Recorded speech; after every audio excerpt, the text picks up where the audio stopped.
Harold and Evelyn Carter never thought the end of their 50-year marriage story would begin with their own children asking them to leave. The conversation lasted less than 40 minutes. Their three grown children sat around the dining table Harold had built decades earlier and explained, in calm and reasonable voices, why the old house needed to be sold.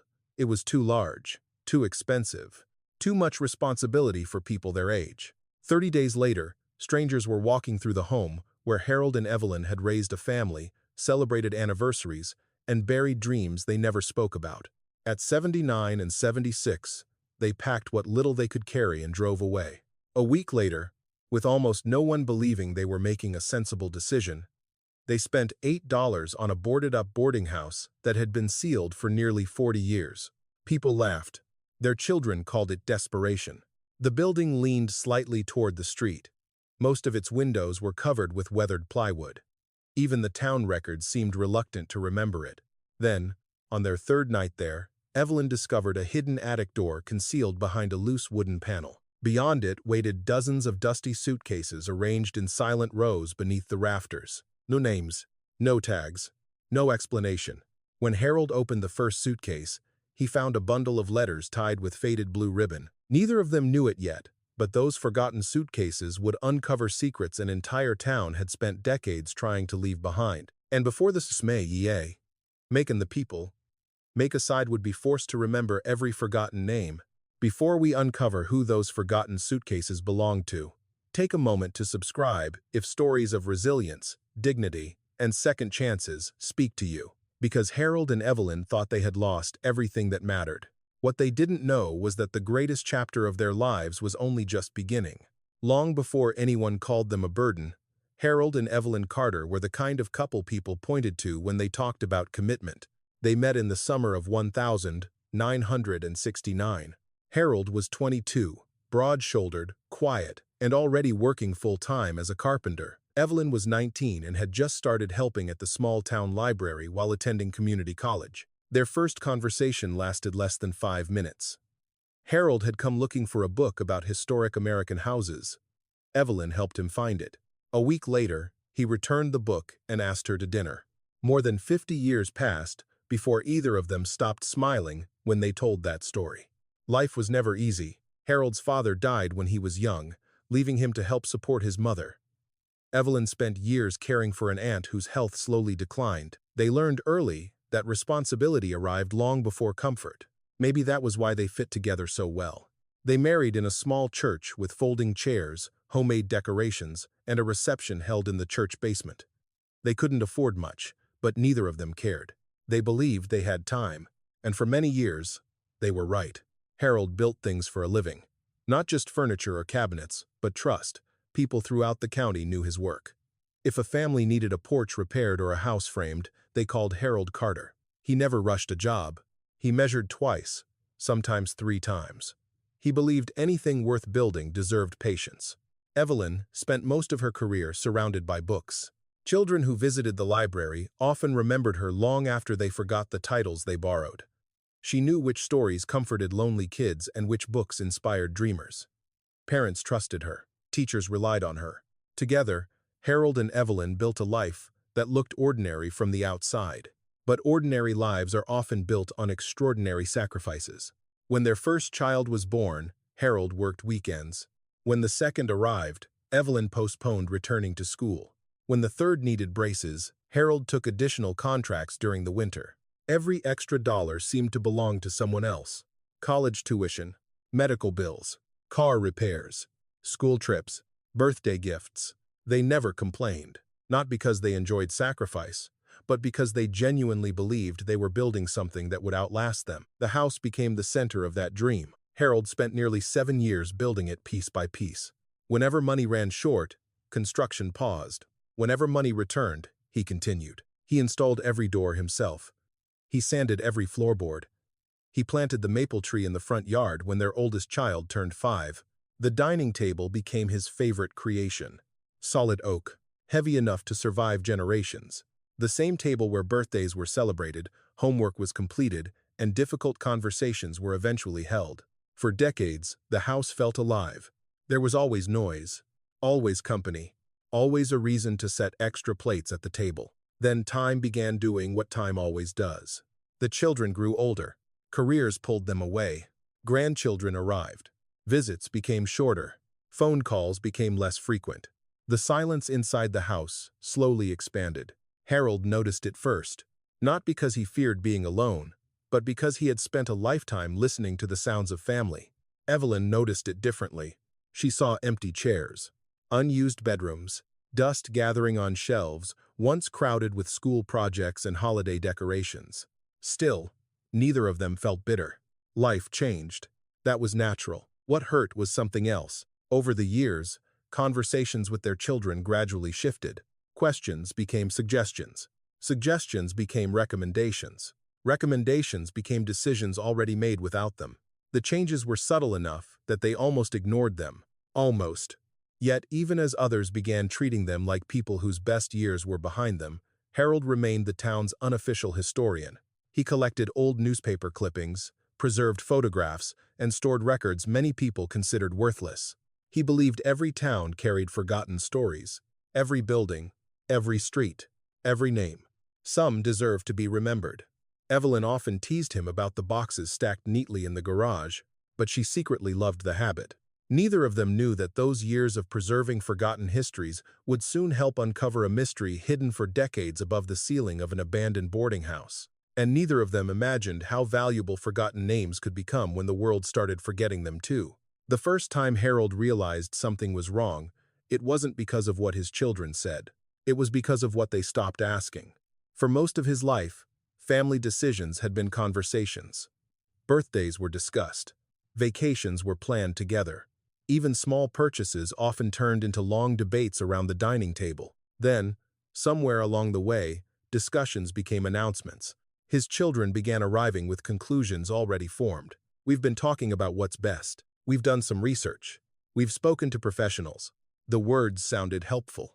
They also sounded final. One Sunday afternoon, all three children arrived at the house together. That alone felt unusual. Their youngest, Brian, often claimed he was too busy with work and the grandchildren. Yet somehow they all found time on the same day. Evelyn prepared coffee. Harold sliced pie. The old instincts of hospitality remained strong. At first, the conversation stayed harmless. Weather, traffic, the grandchildren. Then Daniel placed a folder on the dining table. The same oak table Harold had built 40 years earlier. Something about that simple gesture made the room feel colder. Daniel cleared his throat. "Dad, Mom, we've been worried." Harold immediately disliked the sentence. Not because concern was unwelcome, but because concern had become the opening line for conversations nobody wanted. Melissa leaned forward. "The house is getting harder to manage." Brian nodded. "We just don't think it's safe anymore." Harold glanced toward the kitchen window. The gutters were clean. The lawn was trimmed. The roof had been repaired less than 3 years earlier. Nothing about the property felt unsafe. "We're managing fine," he said. The children exchanged quick looks. Tiny looks. The kind families develop over decades. Looks that reveal a conversation happened before anyone else entered the room. Evelyn noticed them too. Daniel opened the folder. Inside were brochures. Retirement communities. Senior living facilities. Housing plans. Monthly rates. Maps. Recommendations. Not one page involved staying in their own home. Evelyn felt her stomach tighten. Nobody had asked whether she wanted any of this. "We're not moving," she said quietly. Melissa smiled. The smile hurt more than anger would have. It was the smile people use when speaking to someone they believe doesn't fully understand reality. "You don't have to decide today." That sentence frightened Evelyn even more, because it implied someone else believed a decision was already underway. Over the following weeks, similar conversations kept returning. Phone calls, emails, unexpected visits. Every discussion circled back to the same conclusion. The house was too much. The property taxes were too high. The maintenance was becoming unrealistic. The neighborhood was changing. Life would be easier elsewhere. Harold listened patiently. Then he asked a question nobody seemed prepared to answer. "If this is about helping us, why does it feel like nobody's listening to what we want?" The room fell silent. Not dramatically, not angrily, just long enough for everyone to become uncomfortable. Finally, Brian shrugged. "We're trying to be realistic." Realistic. The word lingered long after the conversation ended. For the first time in decades, Harold began feeling like a visitor inside his own future. A month later, the truth arrived by accident. Harold wasn't searching for anything. He was looking for an old warranty document stored in a filing cabinet. Instead, he found a printed email. At first, he thought it belonged to Daniel. Then he noticed the date. The email had been sent weeks before the family meeting. His eyes moved slowly across the page. A property development company. Preliminary discussions. Estimated sale values. Potential redevelopment opportunities. Projected timelines. The family home was listed by address. Harold read the document twice, then a third time. The discussions had begun long before anyone claimed they were merely exploring options. Someone had already been planning. Someone had already been negotiating. The realization felt strangely calm, almost numb. The betrayal arrived not as a thunderstorm but as a slow crack running through old wood. That evening, Harold showed the email to Evelyn. She sat at the kitchen table reading every line.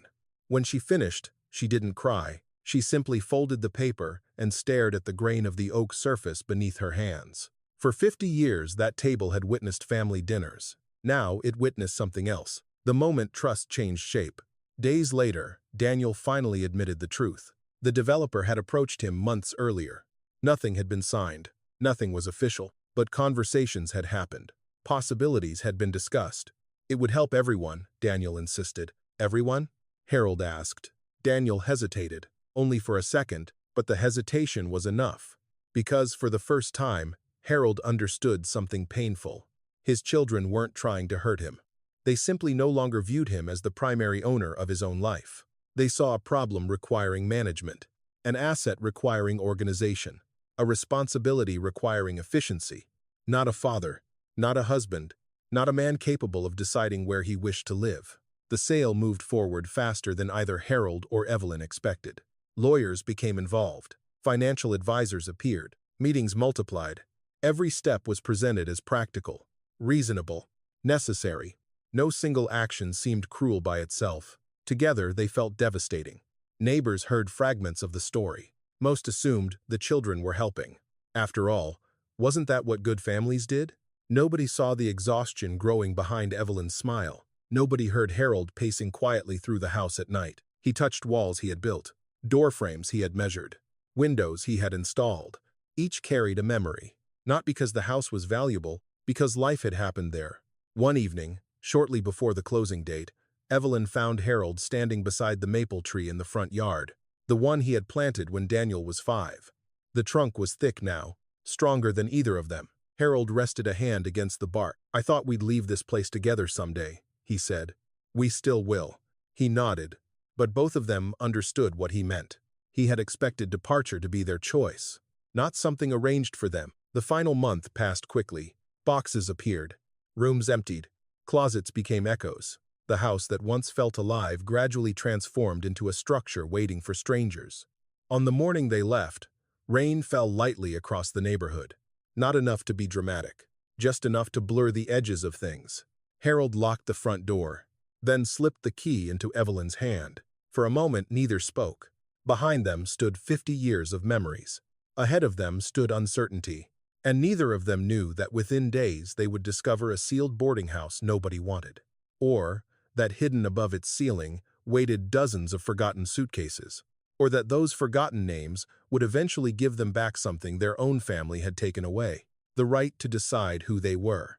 The first week after leaving their home felt strangely unreal. Harold and Evelyn stayed in a small roadside motel 20 miles from town. The room was clean. The bed was comfortable. The staff was kind. Yet every morning Harold woke up disoriented. For several seconds, he expected to hear the familiar creak of the hallway outside his bedroom. Instead, he heard ice machines, passing trucks, and strangers opening unfamiliar doors. Evelyn struggled differently. She missed routines. The kitchen window, the garden, the way afternoon sunlight crossed the dining room floor. Loss wasn't always dramatic.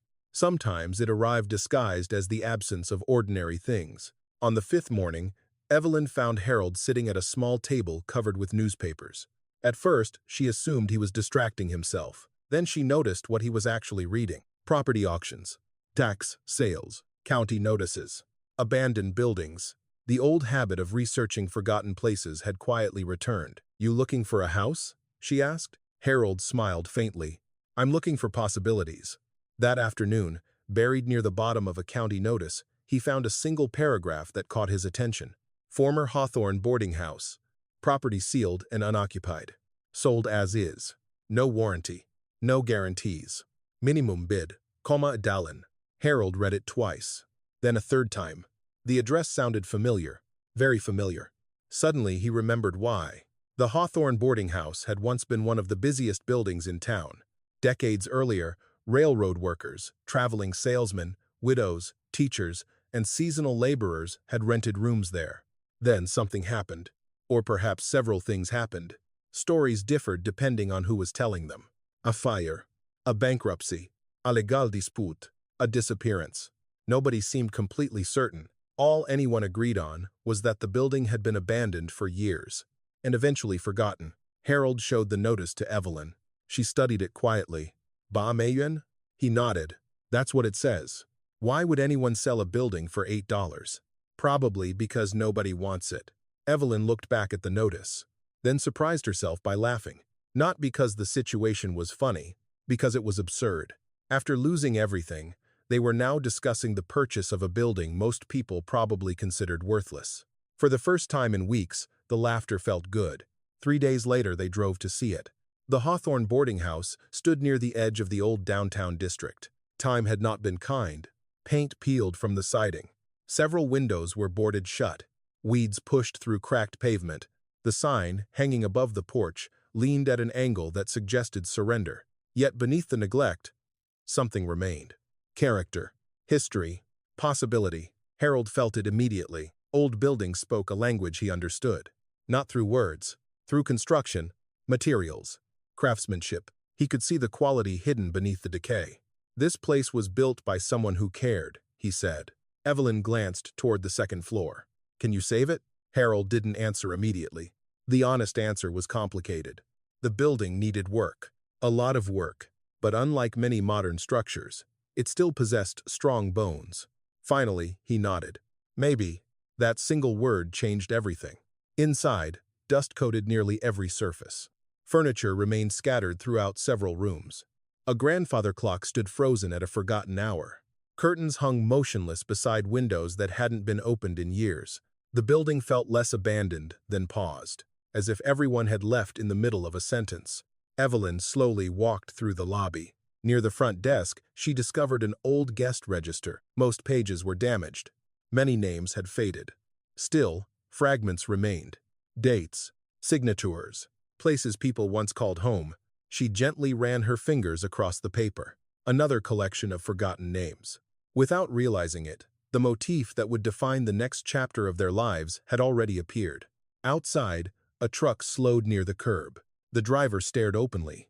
Then, another vehicle passed. Then another. News traveled fast in small towns. By the following morning, several people already knew Harold and Evelyn were considering the property. Reactions varied. Most were not encouraging. At a local diner, a man laughed when he heard the rumor. The Hawthorne place? He shook his head. That building should have been torn down 30 years ago. Others agreed. Some claimed the structure was dangerous. Others insisted it carried bad luck. One woman swore nobody had successfully owned it for long. The details changed. The conclusion remained the same. Nobody wanted the building. That alone made Harold suspicious. People often ignored valuable things simply because they were inconvenient. The following week, they attended the county auction. The room contained fewer than 20 people. Most weren't there for the boarding house. Several parcels of land were auctioned first. A warehouse. A storage facility. A vacant lot. Then the Hawthorne boarding house appeared on the agenda. The auctioneer cleared his throat. Opening bid. $8. Silence. No hands. No interest. No competition. Several people actually looked away. Harold raised his hand. The auctioneer blinked. $8. Silence returned. He waited. Nobody responded. Going once. A few quiet chuckles drifted through the room. Going twice. Someone whispered something about foolish retirees. Sold. The gavel struck. Just like that, Harold and Evelyn Carter became owners of one of the most unwanted buildings in the county. Afterward, a woman approached them in the parking lot. She appeared to be in her late 60s. Gray hair. Work boots. Confident posture. The kind of person who looked directly at people when speaking. My name's Martha Reed. Harold recognized the name. Martha had owned the town's hardware store for years before retiring. She extended her hand. Most folks think you're crazy. Evelyn smiled. We've been hearing that. Martha laughed. Good. Means you're paying attention. Then her expression softened. My father used to work maintenance at that boarding house. Harold's interest sharpened immediately. You know anything about it? Martha hesitated. For the first time, uncertainty appeared in her eyes. Only this. She glanced toward the courthouse, then back toward them. The stories people tell about that place aren't the real stories. What does that mean? It means somebody worked very hard to make sure people stopped asking questions. The parking lot suddenly felt quieter. What kind of questions? Evelyn asked. Martha looked toward the distant outline of the building, the kind hidden inside old records. Then she climbed into her truck and drove away, leaving Harold and Evelyn standing there with more questions than answers. That evening, they returned to the boarding house carrying flashlights, blankets, and a box of supplies. For the first time, they unlocked the front door as owners. The lock resisted, then finally turned. The door opened inward with a long groan. Dust drifted through fading sunlight. The building stood silent around them, waiting. Not welcoming, not hostile, simply waiting. Harold stepped inside first. Evelyn followed. Neither of them knew that somewhere above their heads, hidden beyond walls and ceilings, dozens of forgotten suitcases were already waiting for them. And inside those suitcases rested the stories that would eventually transform the Hawthorne boarding house from an abandoned building into something far more important. A place where forgotten people would finally be remembered. The first thing Harold did after unlocking the Hawthorne boarding house was listen. Old buildings, he believed, always spoke before they failed. A shutter tapped somewhere upstairs. Wind moved through cracks in the siding. A pipe clicked behind the wall, dry and useless after years without water. Above them, the ceiling answered the weather with a tired wooden groan. Evelyn stood beside him with a flashlight in one hand and a grocery bag in the other. Inside were canned soup, crackers, matches, 2 apples, and a small tin of tea she had packed, because even in disaster, she refused to surrender all manners. This place sounds alive, she whispered. Harold tilted his head. Not alive, he said, just not finished. That was the first kindness he gave the building. He did not call it ruined. He did not call it hopeless. He treated it like something interrupted. They began with safety. Harold checked floorboards, exposed wires, broken glass, loose railings, damp walls, and places where the ceiling bowed.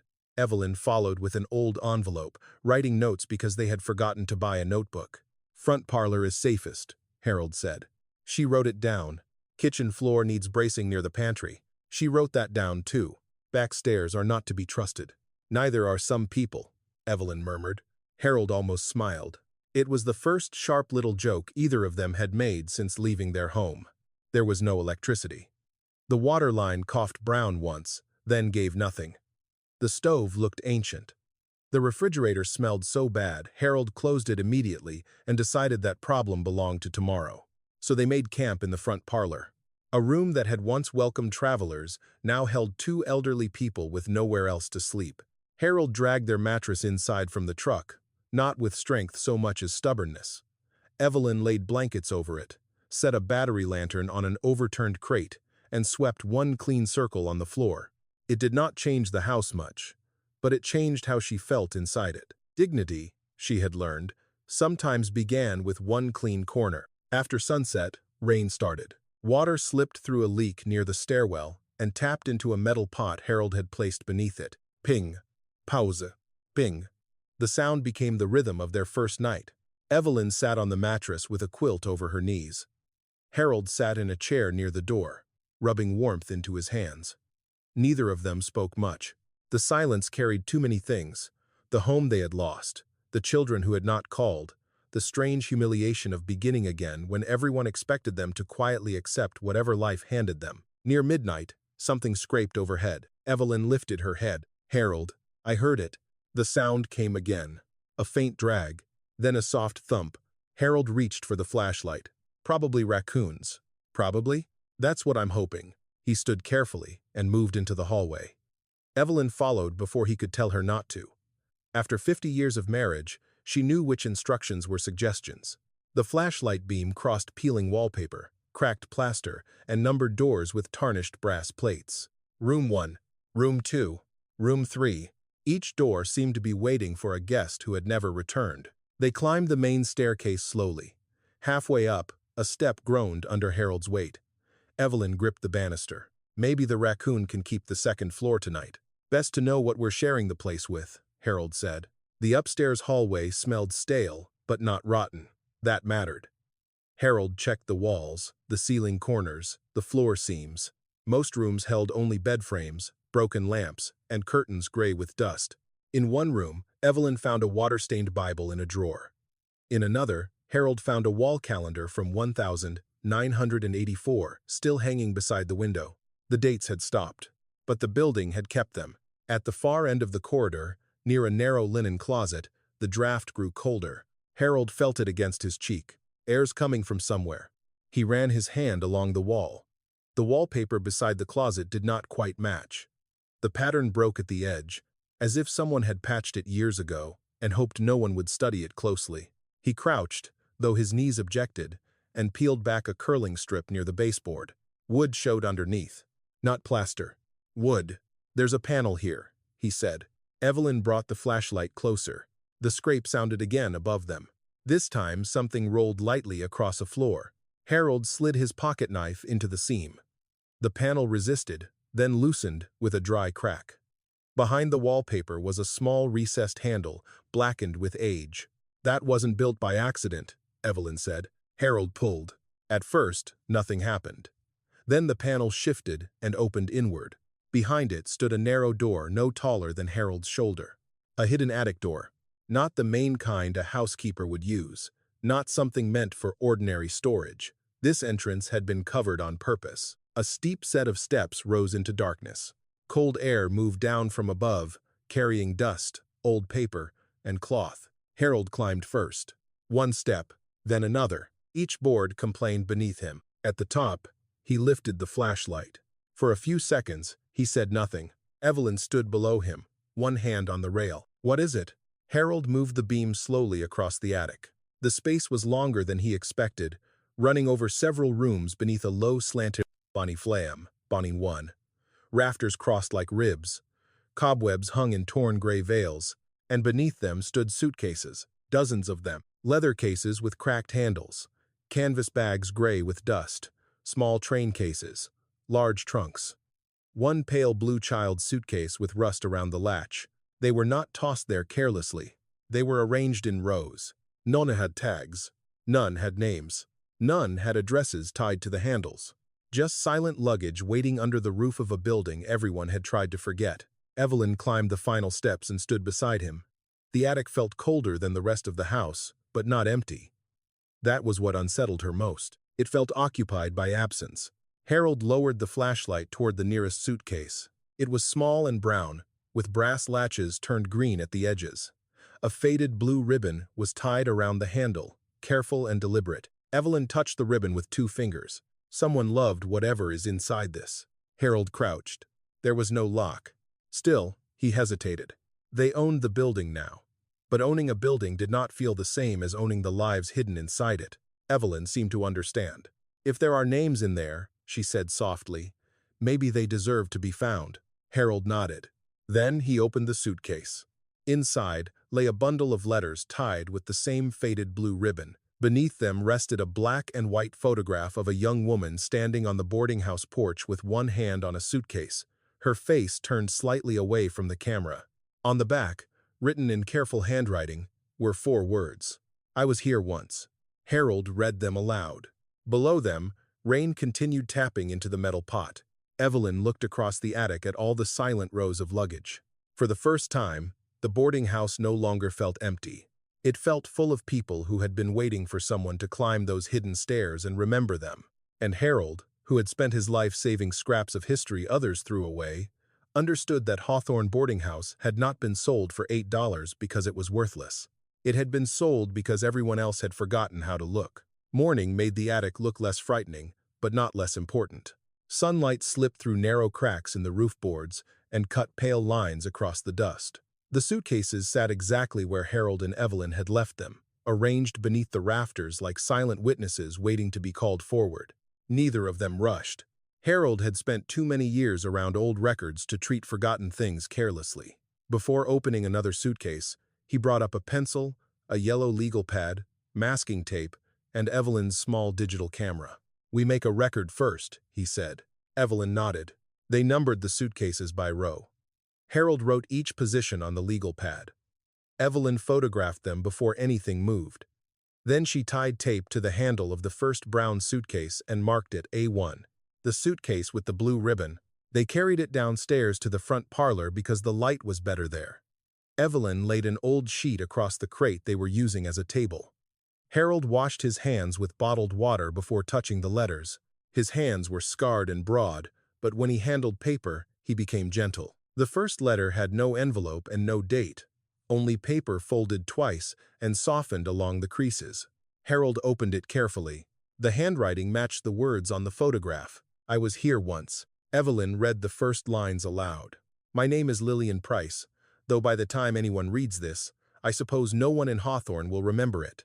Lillian had arrived at the boarding house in 1951 with one suitcase, $12, and a recommendation letter from another town. She was 23 and had taken work sewing curtains, mending uniforms, and repairing coats for railroad men who rented rooms there. She wrote about the house warmly. Coffee in the mornings, the landlady's cat by the stove, workers returning at dusk, a narrow bedroom on the second floor, where afternoon light touched the wall for exactly 20 minutes. She loved this place, Evelyn said. Harold nodded, but his eyes had moved to the last page. The tone changed there. "If my name disappears from the register, it will not be because I left without saying goodbye." Evelyn stopped reading. Harold reached for the old guest register from the front desk. Most pages were damaged, but the year 1951 remained partly intact. He turned carefully until he found it. Lillian Price, room 6, May Dirt. A heavy line had been scratched through her name. Not faded, scratched. Someone had deliberately marked it until the paper nearly tore. Harold photographed the page, then wrote the entry number beside A1. The second suitcase was smaller, black, and warped on one side. Inside were men's socks, a shaving brush, a cracked pocket watch, and 3 pay stubs from the railroad company. The name printed on the stubs was Thomas Bell. The register showed him too. Room 4, June 1951. His name had also been scratched out. By noon, Harold and Evelyn had opened 4 suitcases. They found 3 names: Lillian Price, Thomas Bell, Adamoreno. The fourth held no papers, only a child's red sweater, a wooden toy horse, and a photograph torn in half. On the back, one word remained: Samuel. Evelyn folded the sweater against her chest without thinking. It was too small, too ordinary, too human. For the first time, the mystery stopped feeling like something hidden inside a building and began feeling like people pressing gently against the present. They had eaten only crackers and apples since morning, but neither wanted to stop. Harold insisted anyway. "History deserves clear heads," he said. They sat on the front steps with tea made from boiled bottled water over a camping flame. Across the street, 2 men slowed while pretending not to stare. Evelyn ignored them. She was looking at the sign above the porch. Most of the paint had peeled away, but if she looked carefully, she could still see the original letters.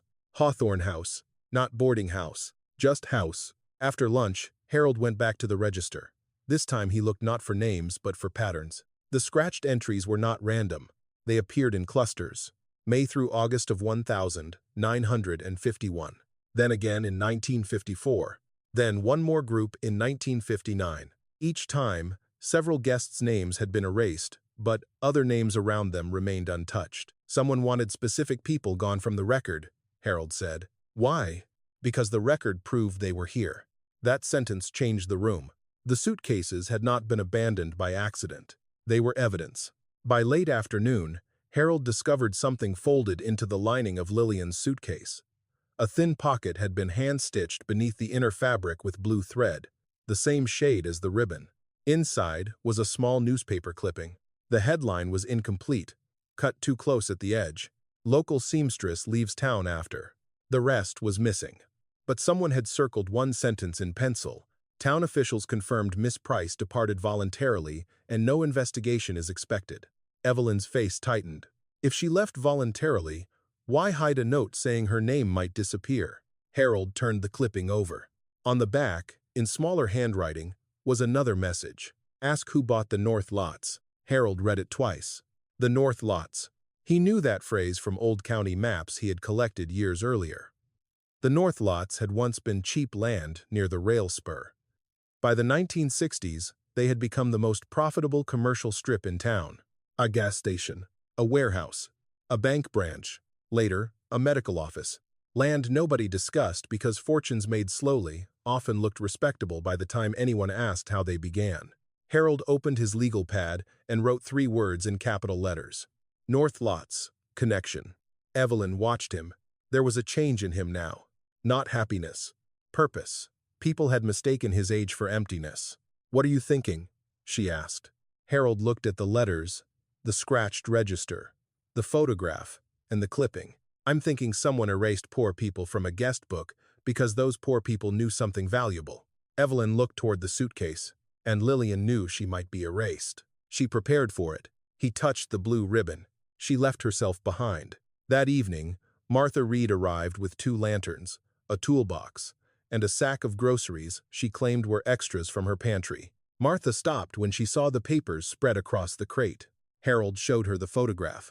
Martha's expression shifted. "My father mentioned a woman once," she said. "A seamstress.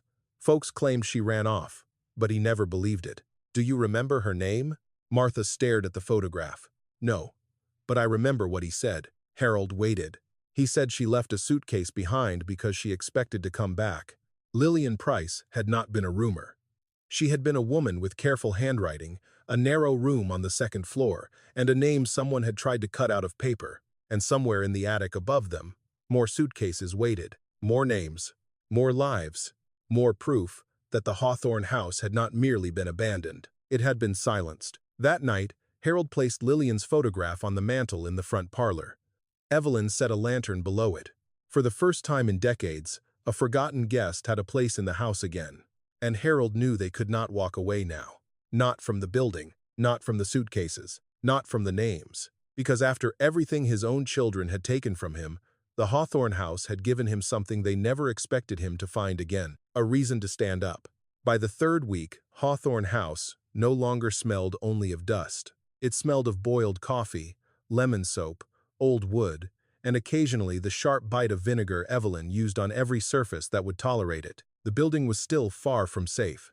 Half the rooms remained closed. The back stairs were blocked with a chair and a handwritten warning. Buckets still waited beneath leaks. At night, wind slipped through gaps Harold had not yet sealed. But the front parlor had changed. Lillian Price's photograph stood on the mantel beside a lantern. Harold's legal pad rested beneath it, filled with names, dates, room numbers, and questions. Evelyn had washed the windows until afternoon light could enter without looking gray. Martha Reed came most mornings. She never asked permission anymore. She arrived with tools, groceries, news, or opinions. Sometimes all 4.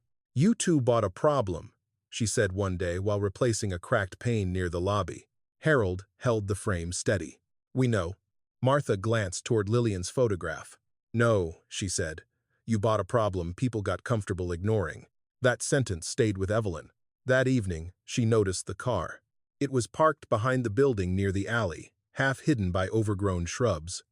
An old silver sedan with one different colored door and a blanket hung across the back window. At first, Evelyn thought it belonged to someone visiting a neighboring shop. But the car was still there the next morning. And the morning after that, on the 3rd day, frost clung to the windshield. Evelyn stood at the kitchen window holding a mug of tea and watched a woman climb carefully from the driver's side. She was elderly, perhaps early 70s, with thin gray hair tucked beneath a knit hat. She moved slowly, as if every joint had negotiated separately with the cold. She opened the trunk, took out a toothbrush, and looked around with the guarded shame of someone trying not to be seen. Evelyn set down her mug. Harold found her at the back door pulling on her coat. "Where are you going?" "To ask a question." "What question?" "Whether she wants breakfast." Harold followed her outside. The woman stiffened when she saw them approach. "I'm leaving," she said quickly. "I didn't damage anything." Evelyn stopped several feet away, careful not to crowd her. "I didn't ask if you damaged anything." The woman tightened her hand around the toothbrush. I know how this goes. So do we, Harold said. Something in his voice made her look at him. Not pity, recognition. Evelyn nodded toward the house. We have coffee. It isn't very good yet, but it's hot. The woman stared at the boarded windows, then at the crooked porch, then back at Evelyn. I don't take charity. Neither do I, Evelyn said. That's why I call it breakfast. The woman almost smiled. Her name was Grace Walker. She had lived in town most of her life, though few people seemed to remember that now. Her husband had been a school bus mechanic. After he died, bills came faster than sympathy. A medical debt swallowed her savings. Her son in Ohio promised she could stay with him once things settled, but things never settled. For 8 months, Grace had slept in her car, mostly in parking lots, sometimes behind churches. Lately, behind Hawthorne House, because nobody checked abandoned places too carefully. While Evelyn made oatmeal on the camp stove, Grace sat in the front parlor with both hands wrapped around a mug. She did not speak much at first. People who have explained their suffering too often learn to conserve words. Harold did not interrogate her. He adjusted the latch on the parlor door while she ate, giving her privacy without making her feel alone. When Grace finished, she looked toward Lillian's photograph on the mantel. Who's that? Lillian Price, Evelyn said. We think she lived here in 1951. Grace leaned forward. Price? Harold turned from the door. You know the name? Grace shook her head slowly. Not her. But my mother used to talk about a woman named Ada Moreno. Evelyn and Harold looked at each other. Harold reached for the legal pad. What did your mother say? Grace rubbed her thumb along the mug handle. Not much. Just that Ada cleaned rooms here. My mother said she was brave and foolish, which usually meant a woman had told the truth in front of the wrong man. The room seemed to draw closer. Grace continued. She said Ada had a little boy sometimes with her. Samuel, maybe. I only remember because my mother said he carried a red sweater everywhere, even in summer. Evelyn's face softened. The child's red sweater from the 4th suitcase. Harold wrote carefully, but his hand trembled once. Did your mother say what happened to Ada? Grace looked down. She said Ada stopped coming to work. People were told she moved west. My mother never believed it. The names on Harold's pad no longer felt like research. They felt like doors opening. That afternoon, Grace prepared to leave. Evelyn stopped her at the porch. There's a room upstairs we can make usable. Grace immediately shook her head. No. It has a bed frame, a window that closes, and no holes in the floor. That makes it one of our better rooms. I can't pay. Harold stepped onto the porch behind them. Can you cook? Grace blinked. What? Evelyn says my soup tastes like punishment. It does, Evelyn said. For the first time, Grace laughed properly. Not loudly, but enough to change her face. Harold shrugged. We need help. You need a door that locks. Maybe both things can be true. Grace looked past them into the house. For a moment, Evelyn saw the battle inside her.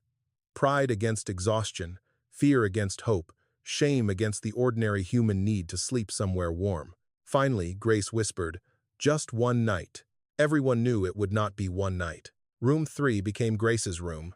Harold fixed the window sash and tightened the bed frame. Martha brought clean curtains and pretended they had been sitting useless in her closet. Evelyn found a quilt in one of their packed boxes. The blue one she had nearly left behind because there had been no space. Grace touched the quilt as if it were too fine for her.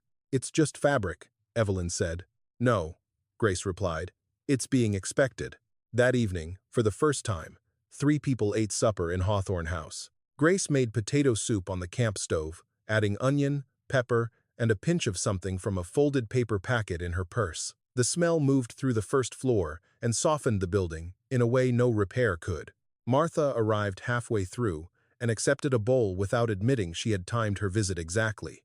They ate from mismatched dishes in the front parlor beneath Lillian's photograph. Outside, the town still saw a condemned boarding house. Inside, something had begun. Not a business, not yet a home. A table, a lantern, a guest, a name returned to memory. After supper, Grace asked to see the red sweater. Evelyn brought it down carefully. Grace did not touch it at first. She only looked. My mother wasn't lying, she said. Harold felt the weight of that sentence. How many stories had been dismissed because the people telling them were poor, tired, old, foreign, widowed, inconvenient, or easy to ignore? Grace looked toward the ceiling.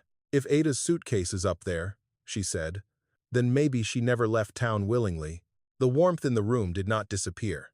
But it changed. It gained purpose. That night, Harold added Grace Walker's name to a fresh page in his legal pad, not as evidence, but as resident. Room 3. Present. Evelyn watched him write it. For the first time since losing their home, she did not feel like they were merely surviving inside someone else's abandoned past. They were making room for the living. And above them, in the hidden attic, the silent suitcases waited as if they understood. One forgotten person had been welcomed back into the house. Now, it was time to find the rest. By the end of the first month, Hawthorne House had stopped looking abandoned from the street. Not restored. Not beautiful. Not safe enough for tours or praise. But no longer dead. Harold repaired the porch steps first because Evelyn said nobody should enter a house by trusting rotten wood. Martha helped brace the railing. Grace scrubbed the front windows until daylight reached the lobby again. Evelyn worked over the old guest register with a soft brush and slips of paper to separate the fragile pages. The work changed the rhythm of their days. Mornings were for repairs. Afternoons were for records. Evenings were for names. Harold had turned one wall of the front parlor into what Evelyn called his map of ghosts. County maps, copied deeds, photographs, register pages, and notes from the suitcases were pinned carefully across boards Martha had donated. Lillian Price, Thomas Bell, Ada Moreno, Samuel. 3 more names had surfaced during the week. Caleb Wright, a porter, Jean Albright, a widow from Kentucky, and Ruth Novak, a young wife who had rented room 8 inches 1954. Each name carried the same injury. Present in the guest register, then scratched out, mentioned once somewhere else, then gone. At first, Harold searched for disappearances, obituaries, police reports, anything that might explain why so many people connected to Hawthorne House had vanished from public memory. But the town had preserved very little. Or perhaps it had preserved exactly what certain people wanted preserved. The breakthrough came from Grace. She was sorting pantry shelves when Harold asked if anyone remembered the north lots before the commercial strip. Grace frowned. My mother called them the promise lots. Harold looked up. What did she mean? I don't know. She said Mrs. Hawthorne believed working people should own a piece of where they lived. Folks thought she was eccentric. Evelyn came in carrying towels. Own a piece? That's what Mama said. Not much. Just enough to matter. Harold went still. Enough to matter. The next morning, he and Martha drove to the county archive, while Evelyn and Grace stayed behind to clear room 5. The archive clerk remembered Harold from years earlier and gave him the cautious respect people give old men who know where forgotten boxes are stored. Harold asked for property maps from 1948 to 1960, tax records, probate filings, and anything bearing the Hawthorne name. By noon, Martha was hungry and annoyed. By 1:30, Harold found the first document. It was not a deed. It was a handwritten agreement, filed badly inside a folder marked boarding licenses. The paper described a small land cooperative created by Beatrice Hawthorne, original owner of the house. It named several boarders and workers as partial beneficiaries of revenue from the north lots if the land was ever leased or sold. The shares were tiny, some only 1%, some 0.5%, but they existed. And among the names listed were Lillian Price, Thomas Bell, Ada Moreno, and a child named Samuel Moreno. Martha read over Harold's shoulder. Well, she said quietly, that explains why somebody wanted them gone. Harold did not answer. He was looking at the date. The agreement had been filed in 1951. The same year, the first names were scratched out. They copied everything the clerk allowed and returned to Hawthorne House before sunset. Harold placed the cooperative agreement at the center of the parlor wall. The suitcases were no longer only memories. They were tied to money, land, inheritance, power. Grace stood nearest the document, arms folded tight. My mother said Ada was brave. She may have owned something someone wanted, Evelyn said. The first small victory came 2 days later. Harold found Thomas Bell's niece. It took old phone books, cemetery records, a church bulletin from 1972, and one call to a pastor who remembered everybody's aunt but nobody's birth year. Her name was Clara Bell Winston, and she lived 3 counties away in a nursing home. Harold called from Martha's cell phone because Hawthorne House still had no working landline. At first, Clara was suspicious. Then Harold mentioned the cracked pocket watch. The line went quiet. My uncle had one, she said. "We found it in a suitcase at Hawthorne House." Clara began to cry. Just the tired crying of someone who had been told for 70 years that her family story was too uncertain to matter. "They said he ran off," she whispered. "My grandmother never believed it." A week later, Clara's granddaughter drove her to Hawthorne House. Clara was 86, small, sharp-eyed, and carried a folded photograph of Thomas Bell in her purse. When Harold placed the cracked pocket watch into her hands, she pressed it against her chest as though accepting a person back from the dead. Evelyn made tea. Grace made biscuits.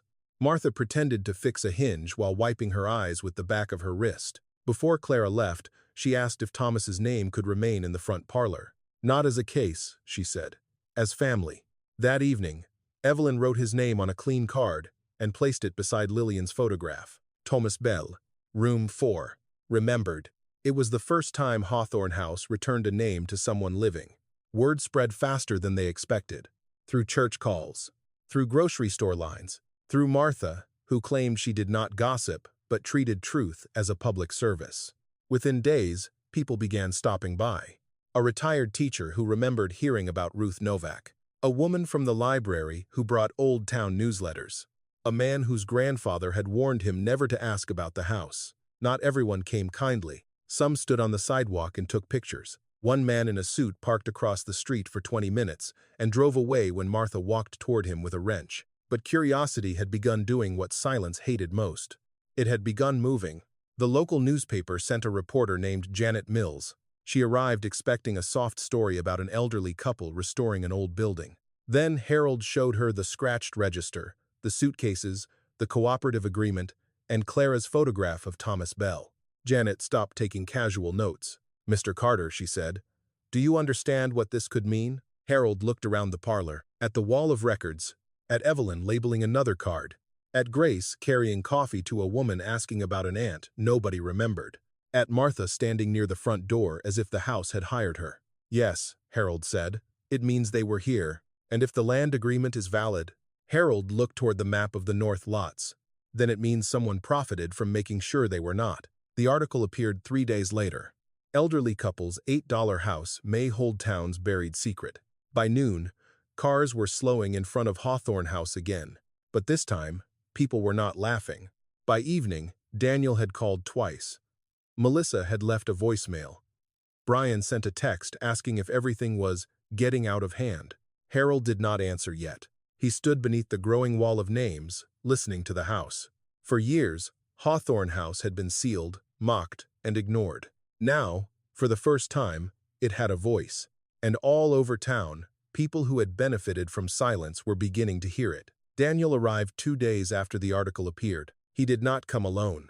Melissa drove behind him in a dark SUV, and Brian followed in his pickup, parking halfway over the curb, as if even the street outside Hawthorne House had become an inconvenience. Harold saw them from the front parlor window. Evelyn was labeling a folder with Ada Moreno's name. Grace was in the kitchen washing cups. Martha was on the porch tightening a loose board and pretending not to notice everything. "Well," Martha said without looking up, "the respectable vultures have landed." Evelyn closed the folder. "Let them come in." Harold opened the front door before Daniel could knock. His oldest son stood there in a wool coat, holding his phone in one hand and concern on his face like something carefully chosen from a closet. "Dad," Daniel said, "we need to talk." That seems to happen after decisions have already been made. Daniel's jaw tightened, but he stepped inside. Melissa entered next, scanning the lobby with a real estate agent's eyes. Ceiling cracks, water stains, exposed repairs, potential liability. Brian came last, looking less angry than uncomfortable. The house had changed since they last imagined it. The front windows were clean. The parlor held lanterns, chairs, files, photographs, maps, and a wall of names. A pot of soup simmered somewhere. The building was still damaged, but it no longer looked defeated. Melissa stopped at the parlor entrance. "What is all this?" "People," Evelyn said. Melissa frowned. "I see papers." That is how forgotten people usually return at first. Daniel ignored the remark and faced Harold. "Dad, this has gone too far. Reporters are calling us. People are asking questions about why you're living in a condemned building." "It isn't condemned. It should be." Martha stepped inside at that. "Careful. Buildings have feelings." Daniel gave her a tight look. "We're not here to argue with neighbors." "Good," Martha said. "I charge extra for that." Brian looked at the wall of names. "What are you trying to prove?" Harold answered quietly. "That some people were erased because erasing them made others rich." Daniel exhaled. "You're not an investigator. You're 79 years old." For the first time, Grace appeared in the doorway behind him, and still noticing things younger men missed. Daniel turned. "Who is this?" Evelyn stood a little straighter. "Grace lives here." Melissa's eyes sharpened. "Lives here? Are you taking in tenants now?" "Not tenants," Evelyn said. "People." "That building isn't licensed for that," Melissa replied. Harold watched his daughter carefully. Her voice was not cruel. That almost made it worse. She sounded practical, professional, certain, the same way she had sounded when explaining why selling their home was sensible. Daniel placed a folded paper on the crate they used as a table. "We spoke with an attorney." Harold did not touch it. "Of course you did. We're concerned about your judgment." The room seemed to pause. Not from surprise. From recognition, Evelyn looked at the paper as if it were something dirty tracked inside. Brian shifted his weight. "Danny, maybe don't," Daniel continued. "If you're letting strangers live here, involving yourself in old legal matters, speaking to reporters, and refusing safer housing, then we have to consider whether you both understand the risks." Harold's face changed very little, but Evelyn knew him well enough to see the hurt land. "You mean control," she said. Daniel looked pained. "Mom, no, we mean protection. Protection that begins by taking away our choices has another name." Before Daniel could respond, a car stopped outside. A white county vehicle. A man stepped out wearing a brown jacket and carrying a clipboard. Martha muttered something under her breath that Evelyn chose not to hear. The man introduced himself as Clifford Ames, county building inspector. He was polite. That made everyone more nervous. "I received a complaint about unauthorized occupancy and unsafe conditions," he said. Melissa did not look at Harold. Daniel looked at the floor. Brian looked at Daniel. Harold understood. The complaint had not come from a stranger.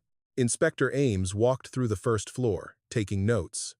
Harold followed him, answering questions with the calm of a man who knew structures. He pointed out temporary braces, blocked unsafe stairs, sealed rooms, and repairs already completed. Ames listened, but his pen kept moving. The kitchen lacked approved plumbing. Electrical systems were disconnected and uncertified. Several rooms were unsafe. The roof needed inspection. The heating system was non-functional. None of it was false. That was the cruelty of it. Facts could be used like tools or weapons.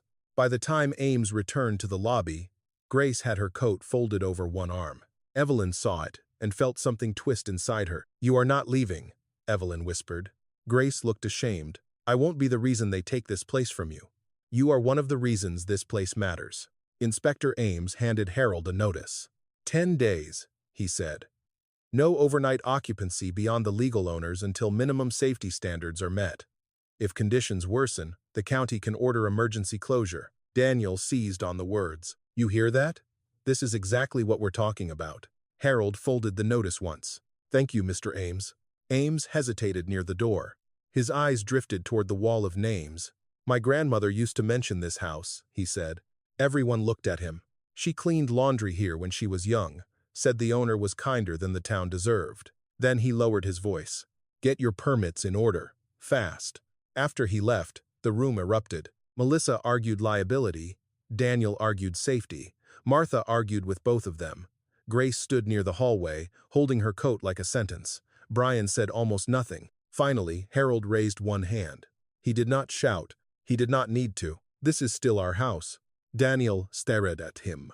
"You bought it for $8, and you sold our home for far more. Price does not decide dignity." That silenced even Melissa. Evelyn walked to the parlor wall and touched the cooperative agreement Harold had pinned at the center. "You keep saying you're afraid we're being taken advantage of," she said. "But the only people who took something from us were the ones who decided our lives without asking." Brian flinched. Daniel's face hardened. "You're embarrassing the family." There it was. Not safety. Not concern. The thing underneath. Harold nodded slowly. "I wondered when we would reach the truth." Daniel looked away first. After they left, the house felt colder. Grace removed her coat and placed it back on the chair, but her hands trembled. Martha paced like a storm, trapped in work boots. Evelyn sat quietly beneath the wall of names, and Harold stared at the notice in his hand. 10 days. A building that had waited decades had been given less than 2 weeks to prove it deserved to remain open. That night, Janet Mills called. "I heard about the complaint," she said. "News travels fast. So do coordinated efforts to shut down inconvenient stories." Harold looked toward the attic door. After the call, he went upstairs alone, not to search randomly. Not this time. He went to the row they had not yet catalogued, the one nearest the back wall, where a large trunk sat beneath a torn canvas cover. Unlike the others, it carried initials burned faintly into the leather. B. Hut. Beatrice Hawthorne. The latch stuck, then opened with a metallic snap. Inside were ledgers, receipts, sealed envelopes, and a packet wrapped in oilcloth. At the top lay a letter addressed in firm handwriting. "To whoever opens this house when the town tries to close it again." Harold sat back on his heels. Below him, Evelyn called his name. He could barely answer, because for the first time since the inspector left, he understood something. Beatrice Hawthorne had expected this, and she had left instructions. The letter from Beatrice Hawthorne was not long. That made it worse. People who write for history often know exactly what must be saved. Harold read it at the parlor table while Evelyn, Martha, and Grace sat beneath the wall of names. The oilcloth packet lay open beside ledgers, deeds, receipts, and yellowed envelopes. Beatrice had written the letter in 1962. "To whoever opens this house when the town tries to close it again, if this trunk has been found, then either I failed to protect them, or time has finally found someone stubborn enough to ask the questions others buried." Martha crossed her arms. "Stubborn enough," she said. "She would have liked you." The letter explained that Beatrice had created a small cooperative for workers and long-term residents of Hawthorne House. Not charity. Ownership. Tiny shares in the north lots, land she believed would one day become valuable. She wanted people with no power to have a future no one could casually take. Then pressure began. A banker, a county clerk, a developer, men who called her sentimental in public and troublesome in private. They claimed the borders were transient, unreliable, impossible to locate. Then names vanished from records. People were suddenly said to have left town. Some may have been frightened away. Others, Beatrice feared, had been harmed. The final page held a sentence Harold read twice. "If they call this building unsafe, ask them why danger only matters when the poor are inside and truth is on the walls." The hearing was scheduled for Friday morning. Officially, it concerned safety compliance at Hawthorne House. Unofficially, nearly everyone knew it had become something else. By 9 o'clock, the county meeting room was full. Reporters stood near the back. Janet Mills sat in the front row with her notebook open. Clara Bell Winston had come with her granddaughter. Inspector Ames sat beside the county attorney. Daniel, Melissa, and Brian occupied 3 seats on the left, looking like adult children at a funeral where the person they had buried had walked in alive. Near the front sat Clayton Wexler, chairman of the County Development Board. Harold recognized the name from Beatrice's ledgers. Wexler, the same family name appearing beside early purchases of the north lots. When Harold and Evelyn entered, the room shifted. Evelyn held Harold's arm, not because he needed help walking, but because some battles deserved to be entered together. Grace came behind them with a folder clutched to her chest. Martha carried a cardboard box full of copies. She had written evidence on the side in black marker, because subtlety had never suited her. The county attorney began by reviewing the inspection notice. Unsafe rooms, no certified electrical system, incomplete plumbing, unauthorized occupancy, potential liability. Every word was technically true. Harold did not interrupt. Then Clayton Wexler rose. He spoke regretfully, which was the first warning. Men like him never sounded cruel when cruelty could be wrapped in concern. "This community respects our seniors," he said, "but respect must include protection. Hawthorne House is structurally compromised, legally complicated, and now attracting vulnerable people into unsafe conditions." Grace lowered her eyes. Evelyn reached back and touched her hand. "I propose emergency closure pending full review and possible transfer to a qualified redevelopment partner." Melissa's face changed slightly at the word transfer. Daniel leaned forward. Brian looked at the floor. Janet raised her hand. "Mr. Wexler, does your family company still own parcels on the former north lots?" The room stirred. Clayton's expression barely moved. That is unrelated to today's safety matter. Harold stood. It is related. The county attorney frowned. Mr. Carter, you'll have your chance to respond. I'm responding to a missing word, Harold said. What word? Why? The room quieted. Harold walked to the front carrying Beatrice's letter in one hand and the cooperative agreement in the other. My wife and I do not deny the house needs work, he said. It does. What we deny is that safety suddenly became urgent only after we found records in the attic. Martha opened the box and passed copies to the clerk, the attorney, and Inspector Ames. Harold laid the first document on the table. In 1951, Beatrice Hawthorne created a cooperative giving boarders and workers small shares in the north lots. Their shares were modest, but they were legal. He placed the guest register beside it. These people signed into Hawthorne House: Lillian Price, Thomas Bell, Ada Moreno, Samuel Moreno, Kayla Bright, Jean Albright, Ruth Novak. He turned a page. Then their names were scratched out. He placed photographs of the suitcases beside the register. Their belongings were hidden in the attic, not thrown away, hidden. Clayton Wexler stood again. This is speculation. Clarabelle Winston's voice rose from the front row. That watch was my uncle's. Her granddaughter helped her stand. They told my grandmother Thomas ran off. They told her to stop asking. My family spent 70 years thinking shame belonged to us. She held up the cracked pocket watch. It didn't. Grace stood next. Her voice trembled, but it held. My mother cleaned houses. Important men forget servants have ears. She told me Ada Moreno didn't leave town willingly. She told me Ada had a little boy with a red sweater. Evelyn opened a small box and lifted the child's red sweater. The room changed, not dramatically, more like one breath being taken by everyone at once. Harold unfolded Beatrice's letter and read the final lines aloud. I leave these records for the day someone tries to close the house again. Not because old wood matters more than people, but because this house may be the last place that remembers who was robbed. Clayton's calm finally cracked. Those papers have not been authenticated. Then, authenticate them, Harold said. Clayton's mouth closed. The county attorney asked to see the ledgers. Inside were payment records, rent credits, share percentages, correspondence with the county clerk, and copies of notices returned as undeliverable while the supposed recipients were still listed in town directories. Janet's pen moved quickly. Then Brian stood. Daniel looked at him sharply. Sit down. Brian did not. His face had gone pale. I made the complaint. The room went still. Brian swallowed. Daniel wanted it filed. Melissa said there were legal concerns. I signed the form because I thought we were stopping them from getting hurt. His voice broke slightly. Maybe I also thought if this place closed, they'd have to come back to a plan we understood. Evelyn did not look away from him. Brian's eyes filled, but he did not ask for forgiveness. That mattered. I was wrong, he said. About the complaint. About them. About all of this. Daniel rose halfway. This is not the place. Harold looked at his oldest son. No, Daniel. This is exactly the place. A public room is where private harm stops hiding. The sentence landed harder than shouting could have. Inspector Ames finally spoke. The safety issues are real, he said. But emergency closure is not the only remedy.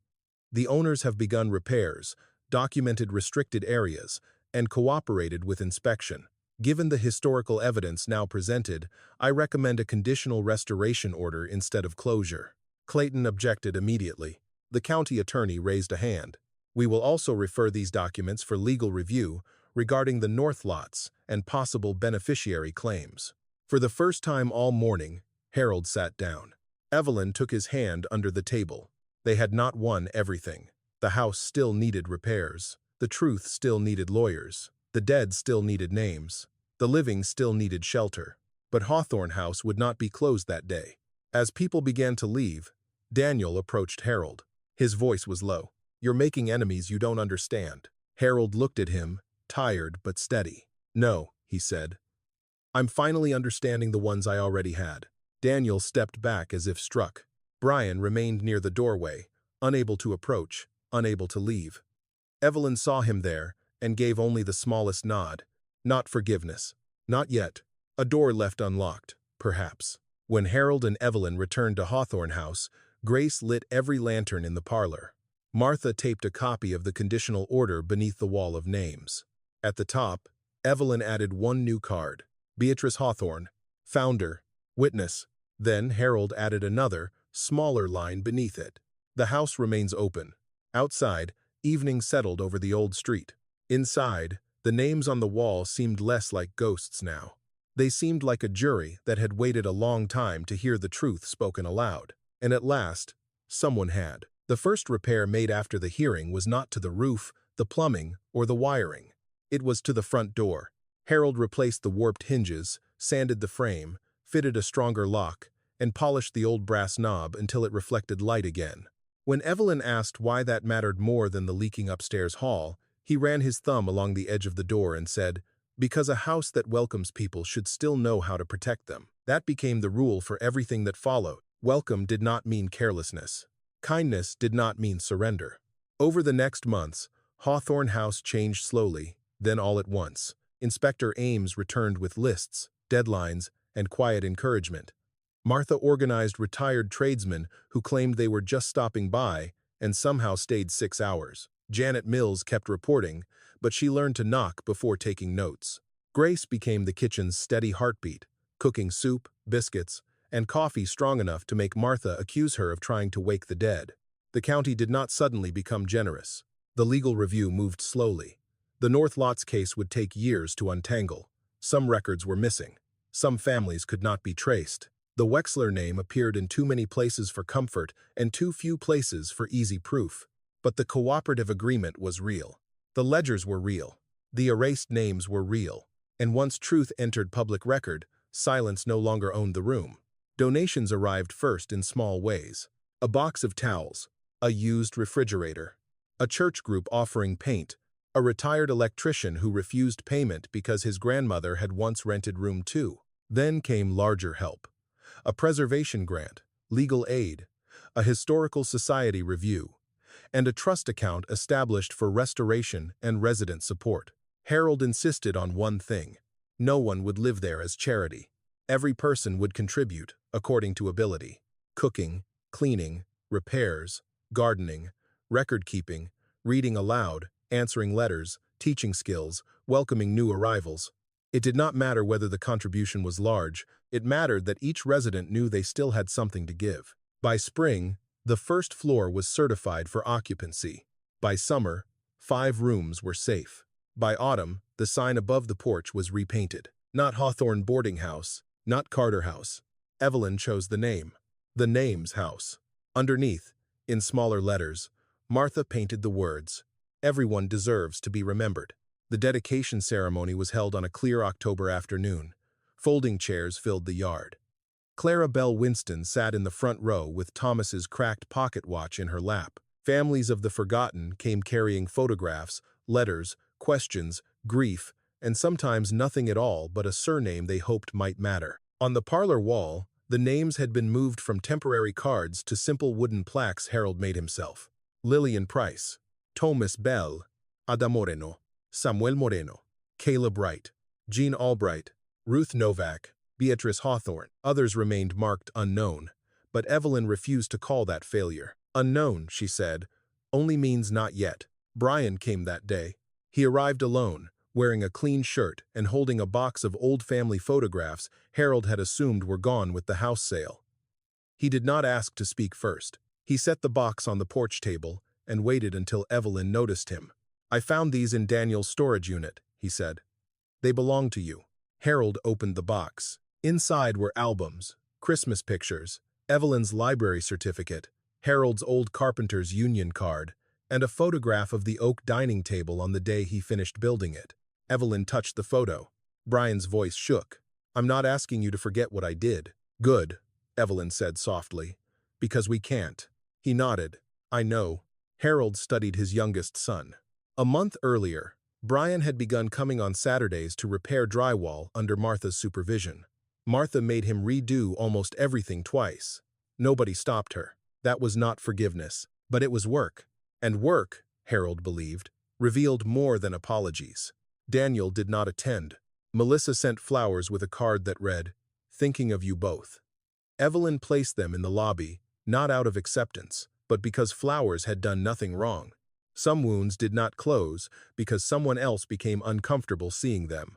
That evening, after the guests left, Harold and Evelyn sat on the porch steps. The house glowed behind them. Real lights now, not lanterns. Through the front windows, Grace and Martha argued about whether leftover cake counted as dinner. Across the street, a car slowed. For once, Harold did not feel watched. He felt witnessed. Evelyn rested her head against his shoulder. "Do you miss it?" she asked. He knew she meant the old house. He looked down at his hands. "Yes," he said. "Some days." She nodded. "So do I." They sat with that truth without trying to make it prettier. The home they lost had mattered. The betrayal had mattered. The years could not be returned. But loss had not been the final author of their story. Inside, Room 3 had Grace's quilt folded across the bed. Room 4 held Clara's framed photograph of Thomas. Room 6 belonged to Lillian's memory until a living person needed it. The attic, once hidden, had been cleaned, catalogued, and left open for guided visits by families searching for answers. No suitcase was opened carelessly now. No name was treated as small. Harold rose and offered Evelyn his hand. Before they went inside, a soft knock came at the restored front door. A woman stood on the porch with a backpack, silver hair tucked beneath a rain hood, and fear arranged carefully behind pride. "I was told," she said, looking embarrassed, "that sometimes people here know what it's like to have nowhere to go." Evelyn looked at Harold, then at the warm light spilling through the doorway, then at the sign above them, "The Name's House. Everyone deserves to be remembered." She opened the door wider. "Come in," Evelyn said. "We'll start with your name."